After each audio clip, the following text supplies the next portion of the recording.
Hi, this is Jen Hegna, and I'm with Byron Public Schools in Byron, Minnesota. And today I am going to be sharing or talking with folks from West Salem High School, and they have senior exit projects there that they've been doing for quite some time. And I'd like for the team at West Salem High School to introduce themselves. Good morning. My name is Troy Gunderson. I'm the superintendent, and at the time of the inception of the SEP, I was the high school principal. I'm Kathy Hilby, and I am the technology integrator and one of the senior exit project committee members. I'm Cole Hoyer. I'm a high school senior. Excellent. And I guess, we'll just start with probably the biggest question is why you guys decided to incorporate senior exit projects and kind of the vision behind it. Well, it goes back quite a ways, but in the late 1990s, the state of Wisconsin was going to, had discussed requiring each kid to take a graduation test that would be administered by the state in order to get your diploma, and our school board talked about ways in which we wanted to make our diploma unique and sort of do the opposite of a written test, but create a situation where children could investigate something that they were interested in. And we did some research and came across what's called a senior exit project, and they were doing this in Oregon, the state of Oregon. And so we connected with those people and learned more about it, and eventually got it written into our graduation policy for our school board, because the state had required us to have a new policy, and so we included in our policy that the children would have to do some sort of capstone project before they left. Okay, so I guess the next question I have is, how you accomplish this? How do you accomplish from, I'm assuming, some kind of a proposal to some kind of a presentation? How do you get this project done in a year? Well, it took longer than that to start with.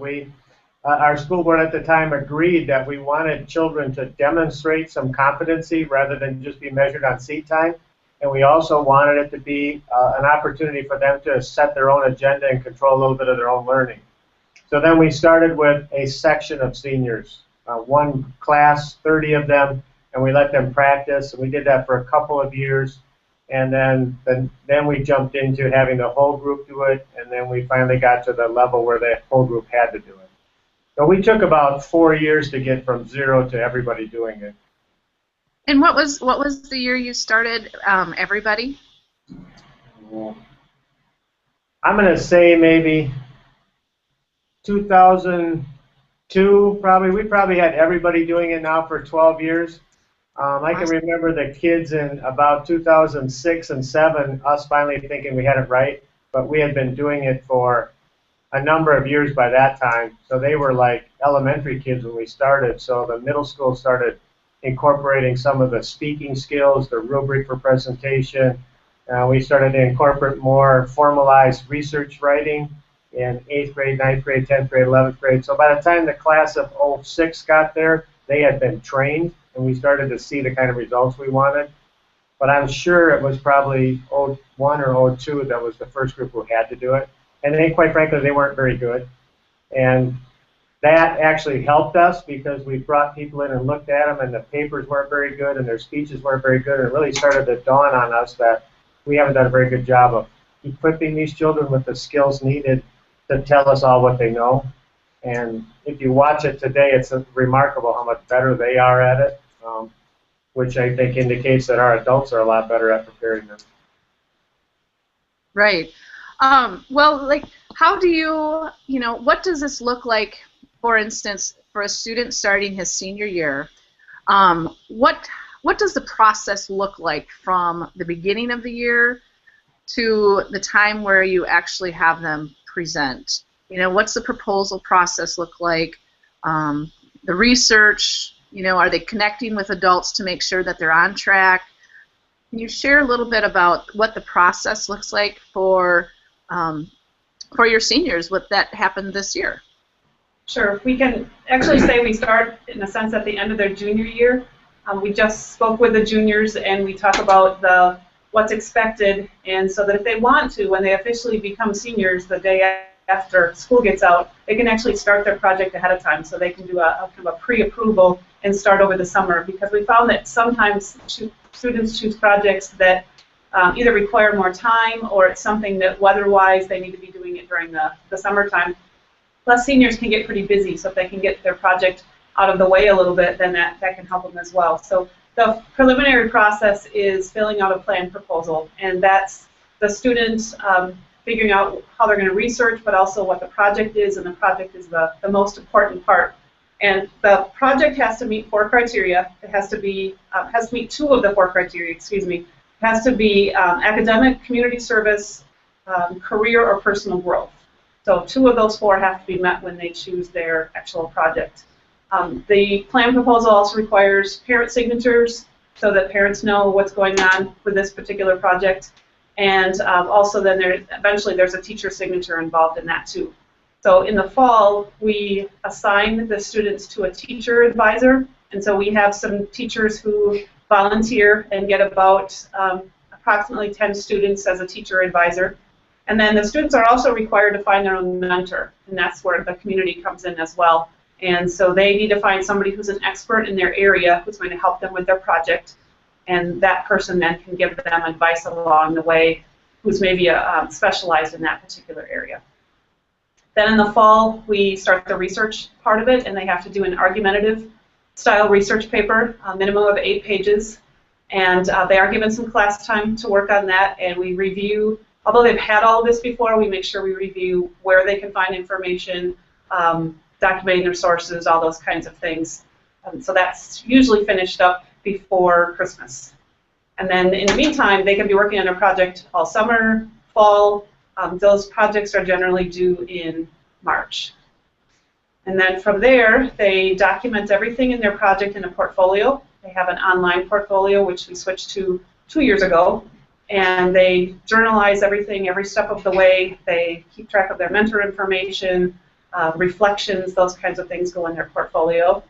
And the whole thing is wrapped up in early May with their presentations to the judges. They give a practice presentation to their social studies teachers beforehand, and that's just to make sure they're ready to go. They have to meet certain criteria before we let them present to the public. And then they are in groups of 6, and there's 6 students and 6 judges that have, we use pretty much our whole building. And we bring the judges in for lunch and give them a little training on the rubric system and what to expect. And then we head them off to the classrooms, and then they present. And we just did that just within 2 weeks ago. So it's kind of a culminating event and an exciting time for the seniors. They're all nervous, but then when they get done, they're pretty excited about, they're proud of themselves. And that's really what this is all about, is we want them to be proud of what they've done. A couple of questions that I have. What do the students use for their e-portfolio? Do they get to choose their own system, or do you have a system that you request them to use? We set up a template on Google Sites, so they use that because they all have Google accounts anyway. Okay.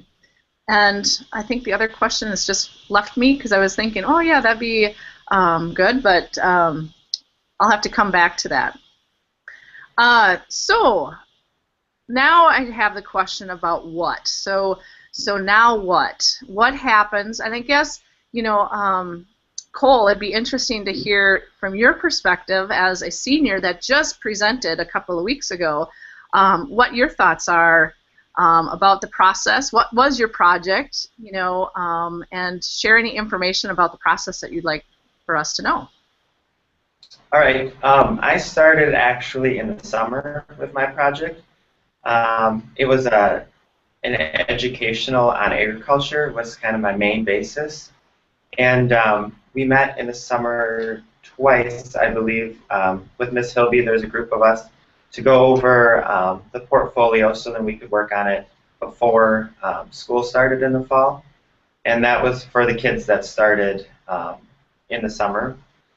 I did a lot of research for mine, and I made a display, and I had it at the county fair and the Wisconsin State Fair. So it had facts about agriculture in our county, agriculture in the state, dairy facts about different breeds of cows, different ways of milking cows, and different feeds that each cow ate. And I had samples of all the different feed outs so people could walk through and pick it up and feel it, smell it. So they kind of understood what the dairy cows eat and what it takes to make milk. I also had a couple other smaller portions of my project. I taught my little cousin his first year showing cows how to show how to fit the animal, and by that I mean clipping and cleaning her up and getting her ready for the show.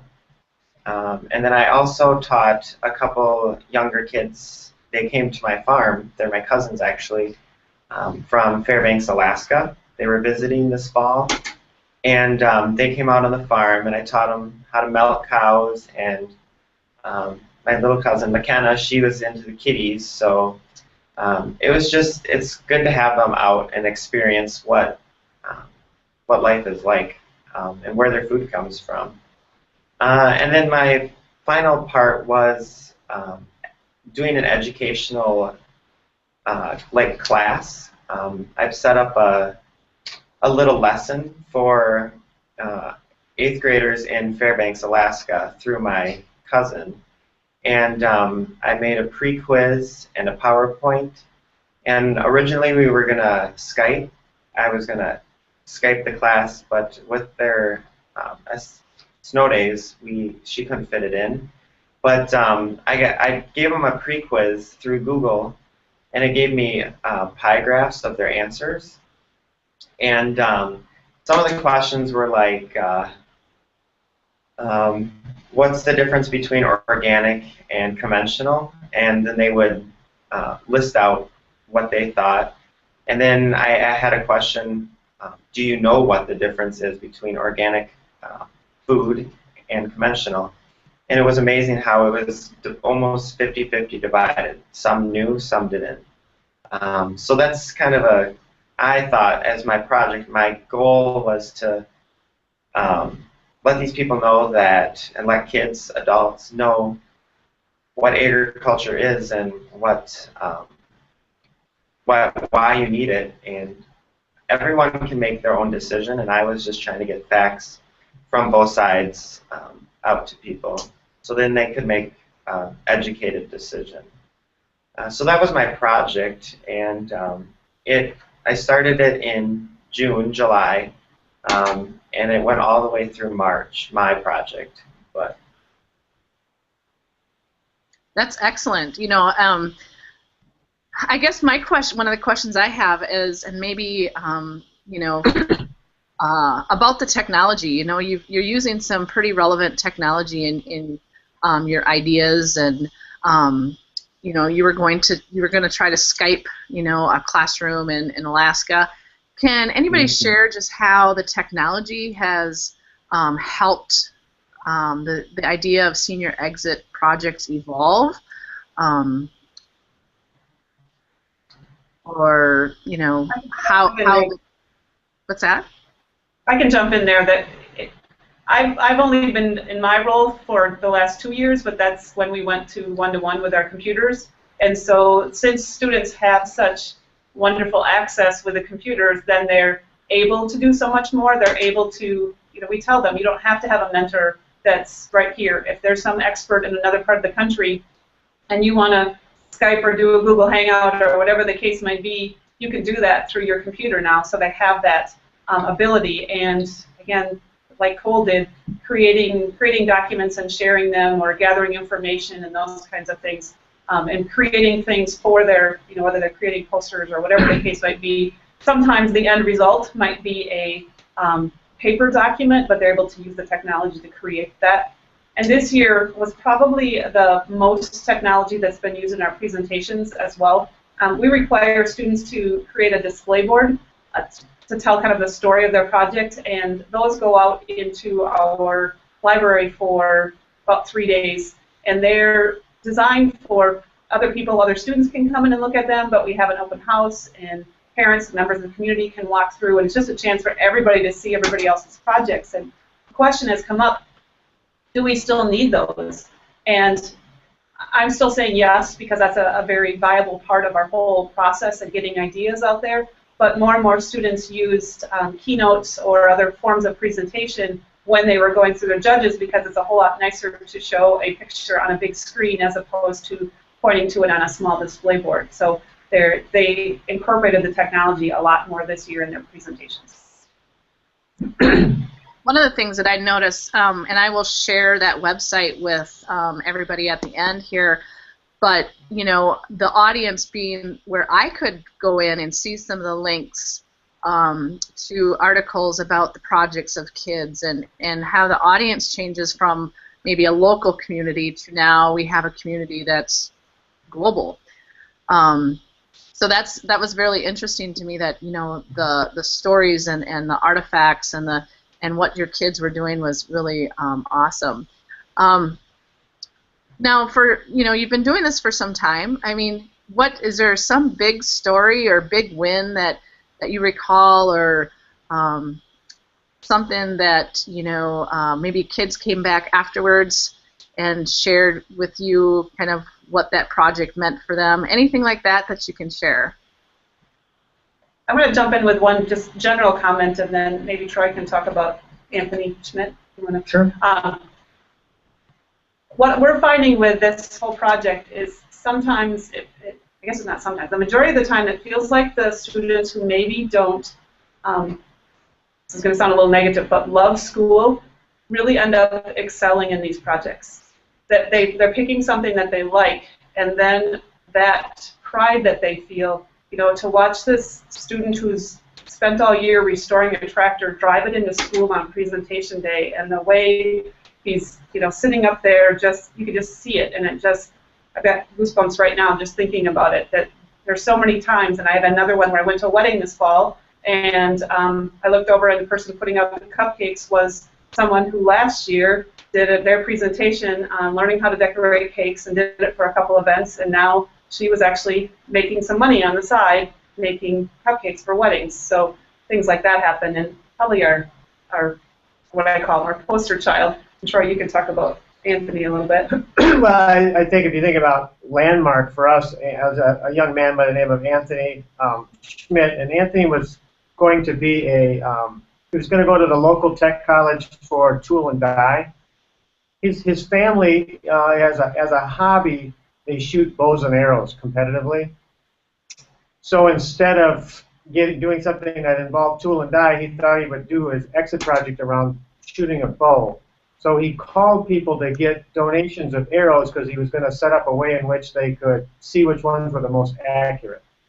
Well, it turned out he ended up getting all of these things from manufacturers across the country, making a video of it, and using a local archery manufacturer to make a mechanical way in which they could be shot every time, so it would take human error out of it.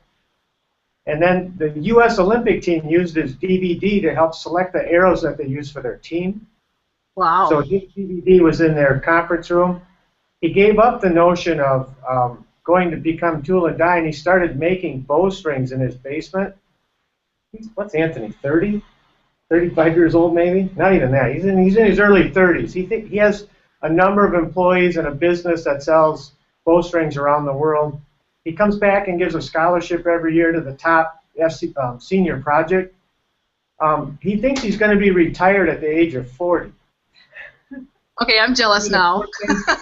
He gives it back, and it's all because he sat in the office one day and thought, I don't want to do my exit project on the same thing I'm going to go to school for, and he started working the telephones, and it's just an amazing thing to see that individual grow. But something that strikes me every year when I see, we're all over the media, of course, the TV covers our kids, the newspaper in La Crosse, but the local newspaper covers a lot more of them. It's a little bit smaller town thing. And if you read the articles, the person will say they're covering the article, whether it's a cancer walk or a fitness play or something that the kid has done that's is noteworthy. The article will say, so-and-so did this for their project. And when we first started, they used to stop and insert a paragraph that said their senior exit project that they all have to do. Well, in the local paper, they don't have to say that anymore.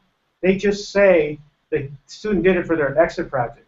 And now we've gotten to the point where the La Crosse Tribune in our metro area doesn't explain this anymore. They just say the student's exit project, because everyone within 100 miles of here knows that our children have to do this. And it's become just a part of the culture and a part of the expectation. And that's really rewarding for me, because when we first started, we had a lot of pushback from folks who they didn't want their children to have to do that, viewed it as extra work. And now it is something that really, as Kathy said, kids take a lot of pride in, families take a lot of pride in, the community takes a lot of pride in. We look at the number of projects that kids have done, either service projects or things where they've learned how to do whatever business they're going to do. It's just amazing to look at what they're able to accomplish. And like Kathy said, the secret to it is they get to pick the topic. They get to pick what they want to do. So everything from ice hockey, skate sharpening business that started this summer, from a pond hockey tournament, to folks who are involved in agriculture, to building houses, tractors, you name it. It's the fascinating stuff that the children come up with. I think the sky's the limit, and it's been worth every cent or every hour of toil from the adults, because it's been a lot of work. That's amazing, you know, and I have to tell you, I have goosebumps too, you know, to think about how this one idea project, you know, really forged a path for a student, and I think it's just great. Is there anything else that you would like to share? You know, you said, you know, it was kind of a struggle with maybe getting everybody on board, and now everybody within a 100-mile radius knows that, you know, students in your school have senior exit projects. You know, what kind of, was there some work with the... I think the biggest pushback you get initially is from the children who are at the top of the academic grade scale. The kids who remodel a tractor, they thought this was a great idea, because they didn't have to read one more novel, they got to do something. But the other kids didn't like the game being changed. And when we first did it, some of the worst projects were kids who were in the top 10, because they saw no benefit to it, and we all had to jump over the same bar. So when we first started, the bar ended up being a little bit lower than we would have liked in terms of the quality of the paper or the presentation. And to see those children today, because the feedback we've gotten from kids who go on to universities, well, I was the only one who had to do that kind of presentation, or I knew how to write. I sat in my dorm room and I was the only one who had done a research paper or made a presentation. My whole college was like my exit project, because I had to be in charge.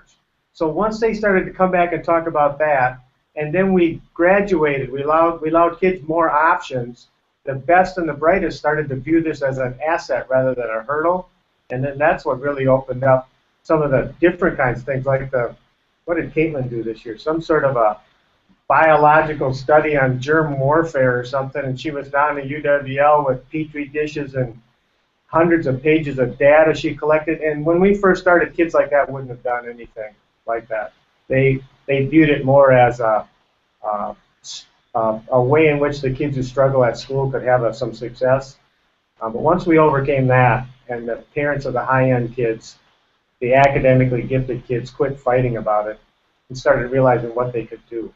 Well, I really look at this as a way for kids, you know, so often we just look at test scores and grades and so on and so forth, but this really sounds to me a way for them to show what they know. Yes. You know, apply all of the things that they've learned in school and apply them in a product that can, you know, service your community, service themselves, but actually, you know, put some really good critical thinking around whatever the path that they chose, and have something to, you know, quantify or qualify it, I guess.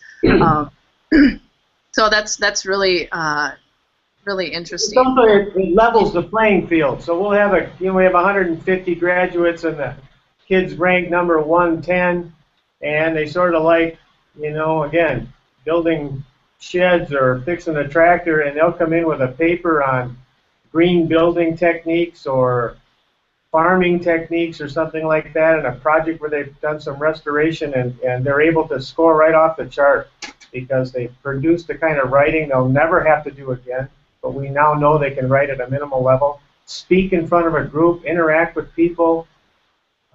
They can score. The game isn't rigged. They can score as well as anybody else if they put their mind to it. I love that feedback too. You know, levels the playing field because you know so many of our kids have these passions and talents that doesn't equate to on a report card. So that really to me is what when we think about personalizing. The writing component on that is the most critical piece for the kids on the lower end because in a lot of ways they won't be expected to write like that again. Okay, so we'll take our kids who struggle the most at writing and we'll let them work at it for 2 hours a day in 2 classes and give them a long time. And now what we've done with the high end, I mean the really academic high flyers, they're able to do some of this online and not burn class times doing that paper. So if they're capable of writing that paper in a week, they can do that, where someone who needs to take 2 months to do it can get the help they can. So we level the playing field by the amount of time we spend in there, but we're not graduating anybody who can't demonstrate that they're able to write at least at a minimal level and speak in front of a group. That's Excellent. just... We're having kids come back from the tech college, and the tech college knows what we do. They'll come back, get a copy of their paper, and submit it, and it'll be checked off for the writing portion of what they need to do at the tech college, because they know the standard we put them through. They don't have to do it again. Excellent. Do you have any advice? If districts are just thinking about doing something like this, what kind of advice would you give districts that are interested in doing senior exit projects? It's a commitment. It's a commitment. It's a commitment on you have to dedicate time, and there's, not that there's much money involved, but it's just that if we're going to do this, part of my responsibility is doing this, and so it's not something you can just add on to already full plates. There has to be time allotted for it, and training in a sense on the part of your staff. If this is the way you want an outline to look, then is all the staff on board for this? Or if we're going to use MLA formatting, does everybody know how to do that? So that part of it is a commitment as well. And then we have a person who goes out and finds these 137 judges we brought in. She went and called all those people and arranged all that stuff, and that takes time as well. So it can be done, and it's I think going back to what Mr. Gunderson said before too about at first people complained, and Cole can probably attest to this too. The seniors still complain until presentation day's over, and then they're like, kind of, what was I complaining about? Or yeah, it's not as bad as everyone makes it seem. So you just have to kind of push through those. You know that in the end result it's going to be a good thing, so you have to push through that negative to get to the positive part of it, and it'll be okay that they'll make it, and they do a good job. Excellent. Well, I do have some questions here. There's a couple people that have put in some questions on the Q&A part of this Google Hangout. And I'm going to try this. This is my first time. So the first question is, have you always hosted presentations at the school site? Yes. We viewed it as a way to bring public into the school, so we never wanted to give that up. Okay. Second question, and this is from Kenneth Griswold. Have you worked to walk back requisite skills into earlier grades? So the speaking, I'm assuming, might be in your English language arts. Have you had to work back from these projects and saying, oh, the kids are missing this, so now we got to make sure that they get those skills in earlier grades? Yes, we sometimes need to revisit that, and I think that's one of those things that we need to go back and do because we've had some staff turnover, and so sometimes we need to go back and remind people of why we're doing this. But as an example, the freshmen do a freshman science project, which is a small research paper, a small science project that they gather data and then they present to their science teacher in front of their class, and they have to make a little trifold board. And so it's we call it a mini SEP, much smaller scale, but they do get to choose what the topic is of their research. But then as a sophomores, they also in science class, they do some work with a disease, and so they have to research and they have to present on that. And so teachers have gotten on the bandwagon of that. We actually had more previously. We even had math teachers doing some things, and that's fallen off a little bit, but some of that can be attributed to the testing and those kinds of requirements that some of those people have as well, in addition to the disciplinary literacy side of it. But as we look at more of the disciplinary literacy standards, I'm sure that this will be reminded again of how important this is and how this is kind of the culmination of those standards. Yes. One of the secrets to that is to involve teachers in assessing the children at the presentation. So you bring teachers into the middle school and the elementary, and then when it's over with, you talk about what did you see. And when we first started, like, well, I heard the kids say 38 times, or their presentation wasn't very good, or their board wasn't very good. So then teachers are by nature like success people. They want to be winners. So they'll go back and they'll start doing these kinds of things in their classroom because they want the kids to do well, and they can see what they're not doing. So Kathy described how we structured the high school to provide that, but I know they were doing things in our middle level and upper elementary where they do more presentations, where they get involved in picking topics that they like rather than so structured. We're seeing kids better prepared for the 9th grade version because they're interacting better in grades 4 through 8 because they watched it. I just know that from a personal experience watching my own children go through that middle school people got a lot better at that as well. So not near as formal, but the more people you involve, the more people start thinking, what's their slice of this and what they can do to do that. Right. Okay, I have another question. This one is from Patrick Morrow. You talked about, there's a writing piece and a speaking piece, and he asks, are there any components to this project aligned to state standards? So I can definitely see where the writing and the speaking. Is there anything else that, that you feel is aligned to your own state standards?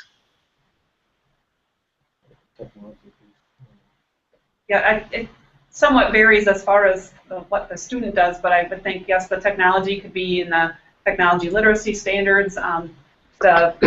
Even the social studies teachers have standards about taking a stand on something and backing it up with facts, and that's demonstrated in our research paper as well. So I think we could pull in a number of different standards from different areas, and then again, depending upon the student, as Mr. Gunderson mentioned, the one senior who did the scientific research, well, obviously she's covering all kinds of science standards. Hers was an example where she was emailing me of how can I explain this so the judges will understand what I'm talking about because it was so over all of our heads. And like, okay, do the best you can, and we'll realize that you have a lot more knowledge on this than any of us do. That's really neat, though, how the students become the experts, right? Mm-hmm. That's really awesome. Okay, another question from Patrick. Are parents and other public folks invited to view the presentations? Yes. We leave it up to the senior, though. If we tell the parents when they are, and then they're all scheduled in so that they're at a specific time, and a student can't go early in case they have guests there. And I can't compare, but I feel like we're getting more and more parental involvement coming into the rooms, and sometimes a mentor will say, can I come in and watch as well? But we ask the seniors to give the okay on that rather than us saying that it's okay. And then we only allow them to watch their students because some of these students that's getting up in front of strangers and speaking is pretty intense for them. And so then to have people in there who they don't have any clue who they are and aren't judges or anything like that makes it a little uncomfortable. So they have to give the okay as to who's in the room besides the judges. Okay. Another question from Kenneth. Does all of the instruction and work in this project occur in the senior English class? No. The majority of it happens The writing portion is actually part of their senior social studies. And when this started, we had a half of a year or a semester of senior social studies. And then when they incorporated this project into it, they made it a full year course in order to accommodate some of the time that was taken up for this. And so they really don't do a lot of it in their senior English course. They have an English 12. If they take that class, they work a little more closely with it. But those who are in the college-bound or college equivalency courses, they don't really do anything with their senior exit project in those senior English classes. And the project is done purely on the students' own time. They get some time for their paper, and as I said, they have to do their practice presentation in class, but they write their presentations and they do the display boards, and all that is done outside of class. Can you talk about staff development? Was it challenging to get your staff to buy into this program? This is another question from Patrick Morrow. Well, the answer is yes for some folks to start with. Again, teachers are like kids in that they service and they connect to different children. So some of the ones who were involved in sort of college preparatory areas in our school were reticent to do that. And then it caused an awful lot of feedback. So the first couple of years was intense with, you know, parents and kids getting frustrated. So if you're a teacher, it feels like you're adding an unnecessary layer of battle to my day. Why are we doing this? Because nobody's happy about it. And then so you just get into that whole debate. Does it get to be bigger than it should be? Are we putting too much emphasis on it? Is it taking our time? I'd rather do something else. So lots of those kinds of debates. So like any new project, I mean, good teachers are going to question, why are you doing this? I mean, there needs to be a healthy academic debate on why are you going to invest time and money because we're hiring people or we're rearranging people's schedules. It's not a, as Kathy said earlier, you're making a big commitment. Well, a big commitment warrants a big discussion. And if you think you're all going to agree, I think that's silly. But again, I'll go back to involving them all in grading papers, involving them all in watching speeches to start with. Then we would meet back together and sort of come to the conclusion that the kids aren't very well skilled when they're done. So how can we accept that? So that gets to get more people involved, and then I don't know whether we just wear them down or what. I don't know, but Kathy can attest to that. It's not everybody's not all on board to start with. And they really aren't on any idea, I'm guessing. Right.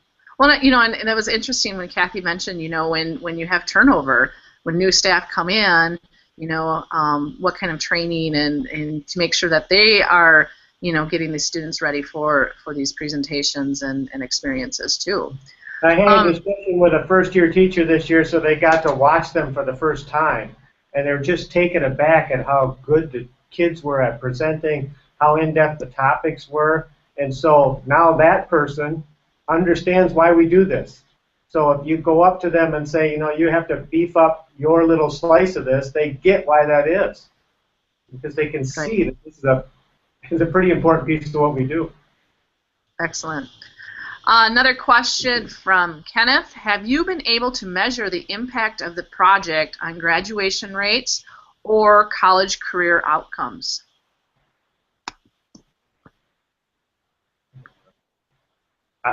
I don't think so. I don't think I have any hard data to indicate that kids have done better at college because we've done this than they did before. Our graduation rate's always been pretty high. There were kids when we first started who left because they refused to do this, but not very many. We don't have that anymore. I don't suspect we've had very many children who failed to graduate because they did complete. Some. And we make them do it again then in the summertime. But I don't think it's had any effect, negative or positive, on that. Okay, how big is your district? We have about 1,800 children in the whole school district, so we've got classes anywhere from 120 to 150. Okay. All right, and then the last question is, have you considered documenting some of the presentations on video and posting online? Yes and no. Part of that is a privacy issue. did just think about, or we did just record a couple of students in hoping that we could use those for the judges, as far as we were going to have some teachers help us out and make some quality presentations versus some teachers acting on some not so quality presentations, and then that may help judges as far as what constitutes a good introduction or description of paper or those kinds of things. So we were going to use it for that, but I'm not sure about online. We'd have to think about that one a little bit, again, for privacy issues. Right. Or having the student choose to, if they would feel comfortable Right. with presenting their information to the world. There's one more question here, and it's just about the e-portfolio, and I think you had mentioned earlier that the e-portfolio is Google Sites. Is that Google Site? Is it already a template, or is it kind of a blank slate, and then the kids, start adding their resources? I create a template for them, and so it tells them you need to have the letter to the reader, and this is what it should have on it. You need to have your mentor and tell us who your mentor is. So it's it starts out as a template, but they're allowed to add on to it in any way that they want. So if they've taken all kinds of pictures or videos and they want to add additional pages to those, they can. They're free to do that. And we used to have the old 3-ring binders, and every student would be issued a binder when they started, and all those little clear plastic things that they stuck all their papers in. And what I like about the portfolio is that really, the online portfolio, is that it takes away the haves and the have-nots. And we all know those people who moms or dads will go out and spend all this money on the scrapbooking kinds of things to make a really cool looking portfolio. And somebody who doesn't have those resources, then their portfolio doesn't look as nice. And there's really nothing holding them back from having a fabulous looking portfolio online, because it doesn't cost them anything. Do the kids take their e-portfolios with them? So do they have funny. I was just going to send the information out to them of how they can transfer it to their personal Google account. They could copy it, so I was just getting that information ready for them this morning. Excellent. Well, that concludes our discussion today. I want to thank you guys so much for sharing, the idea of senior exit projects. And Cole, I want to thank you for sharing your experience as somebody that's just went through it. And I understand you are going into an agricultural degree this fall. Is that correct? Yes, I'm going to South Dakota State for double majoring in dairy production and dairy manufacturing. So I'll get more learning on running a farm, a dairy operation, along with making cheese and ice cream and bottling milk from that, and hopefully come home and start my own on-the-farm creamery. And that's kind of why I based my SEP on this. Was I would like an educational display on our farm, along with making the products, and then you can see where it all happens. So. Excellent. All right, well, I'm going to go ahead and I'm going to stop this broadcast, and I want to thank you to all of our viewers that are viewing this live, and then we also will have this available for anybody to view later too. So I'm going to go ahead and stop the broadcast.